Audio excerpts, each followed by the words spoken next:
Hello YouTubers, this is SDJR7F88 speaking with a quick tutorial on how to weather wagons. Now first let's have a look at all the items you'll need. You'll need obviously paint. Whoops, silly with the, that was almost very close, almost spilt it. As you can see here, this is Humbrol Rail Match Rust number RC 402. Sorry the camera isn't in focus because this one doesn't have autofocus, but yeah, you can see it from this angle here. It's the Rail Match paints, so you need a pot of that. That's the main paint you'll need. You'll also need, another one of the main paints you'll need is Humbrol 33 Matte Black, one of the most common paints, nearly used on every single Airfix kit there is for painting wheels and landing gear and stuff on aircraft, and this will be needed to make the coal and dull down the rust paint to make it a bit more realistic, and also oil stains. You'll also need Humbrol 29, another common paint used on RAF colours. This will be used as another sort of rust to add tone to the chassis, and also the well, not really the chassis but the wheels. Another main component you'll need is a bag of Cars weathering powders, the rust ones. This has 3 different types of rust in there, and also cinders. Will be needed for the chassis. You'll need kitchen roll for getting rid of any spills, and also for starting off the weathering effect on the side of the body. And of course, the main thing you'll definitely need is 2 sponges on sticks. You get these from Hobbycraft. They've got to have fine holes in them, as this gives a really lovely, nice, rough rust effect.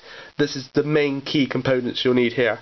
Oh, and another thing, you need a little pot for your paint to mix in, and also you might need another one for water. This is a lid off the top of well, it was originally a brand new lid off the top of a toothpaste tube. I got it brand new off the top of the toothpaste tube, and obviously I made a hell of a mess of it with sort of cement coloured paint, which I tried to do for the press flow wagon you've seen in one of my other videos. And this here, this is a scenic cement, and basically this will be used to attach the rust powder to the wagon. Oh, and one other thing you'll need is a small screwdriver, wherever that's gone, which is here, for taking the wagon apart to start off with. So let's get on with the main tutorial. Now, you've probably noticed this is actually not my house. I'm over number 1 classic car fan's house, who also does weathering as well. He's weathering this cattle wagon at the moment. Not sure if you can see it. There it is.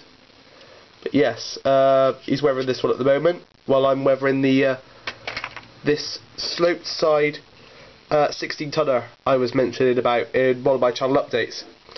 Now, the first thing to do when starting to weather the wagon is to actually take it apart. As you can see, I've already taken the wheels off, and the next thing to do is to take the couplings off, which is secured by this screw here.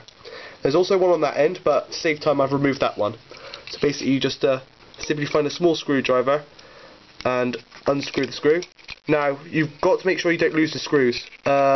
Basically, best thing to do is put them in the box, in the top of the plastic box, which Bachmann wagons come in with the coupling. But I'm using the box as a camera stand at the moment. So yes, I've put it on top of a pink pot lid. Now, basically the chassis should be, very carefully, come off the body. There we go. No damage done. Sounded like there's a bit of a click, but there's a little glue in there.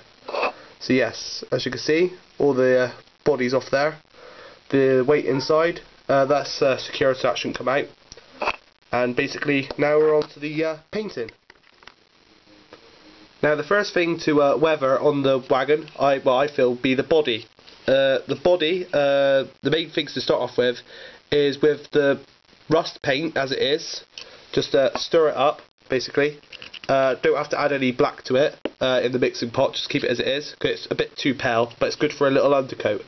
Now, the main place to weather on the wagon, if I just use the screwdriver quickly, is the paddles all the way down the side here, and the paddles on the end, and on the other end.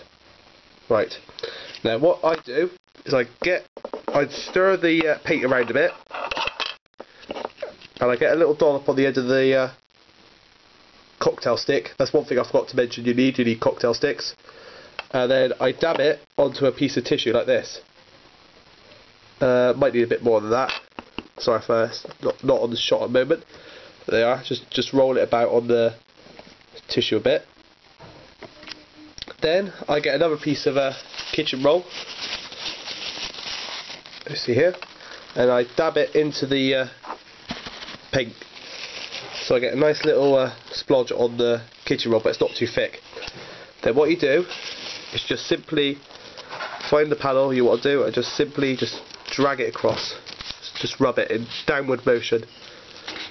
Because as you know, with rust in the rain tends to get caught in the, well, creates the rust by dragging it down. And what makes all the paint run and stuff. So yeah, just drag it in a downward motion. And as you can see, the MOT, it says on the side of the numbering, and the 16 tonner logo, are all starting to get a bit grubby. Doesn't matter if you can't get into every little crack and crevices at this point, like down the sides, because that's where the sponge comes in the main coats. Like say you can see the M's pretty shiny on the far end there. That's because well, that's where the main coat will probably go later on. You see, it's just to dull down the centre of the panel, because I can't seem to. Well, there's no point sponging all over the whole wagon, if you know what I mean. But yeah, you can see it gives a nice sort of effect of rustiness, much better than the clean effect. As you see there, you can see a pretty good contrast there. Now I'm going to stop the video here, as obviously it will take too long to. You don't want to watch me doing the whole wagon. So the next shot, the whole wagon should totally be covered.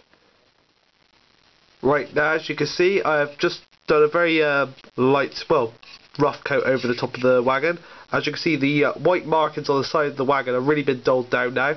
You see it's a bit scruffy around the door, but the door will be the most heavily weathered bit in a minute. You see quite rough on the ends again, and on the same sides here. I also did a tiny little bit of that on the chassis, as you can see here, because the chassis does have a brown layer on it, because I don't know why, well, because that's part of the livery of this wagon. So yeah, that isn't rust, that's actually the colour of the wagon, it's part of the frame, you see. So yes, now it's on to the actual sponge work. Right.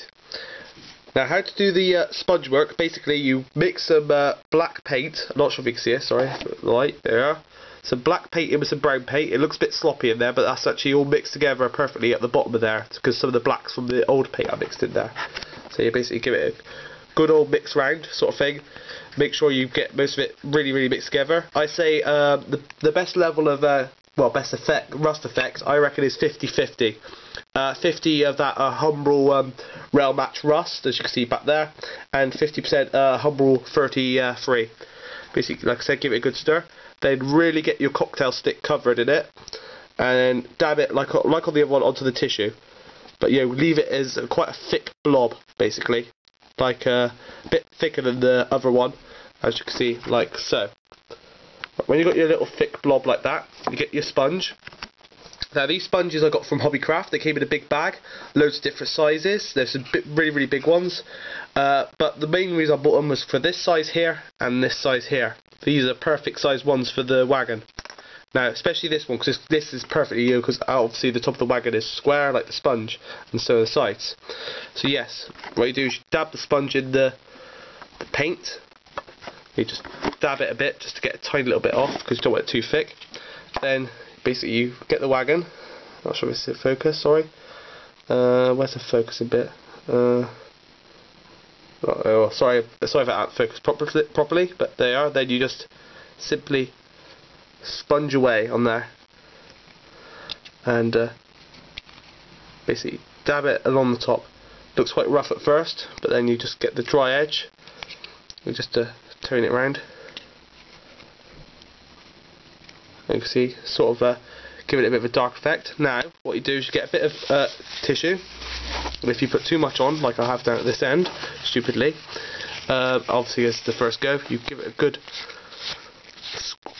scrub down. As you can see, it starts to work its way in around the edges. Now, obviously do this very quickly, as the paint does like to dry.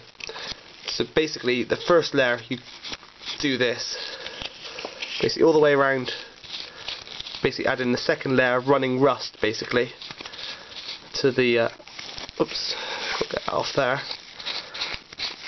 to the wagon.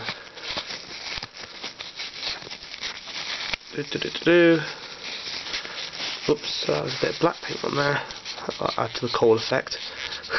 That's one thing with weathering. If you do make a mistake, it does tend to look slightly weird at the time, but I'm sure it tends to always work out at the end. I mean, look, see out there, I accidentally smudged some black paint onto there, but yeah, that already looks like it's a bit of a coal stain. So right, I'm going to do this all the way around the wagon, and I'll start again.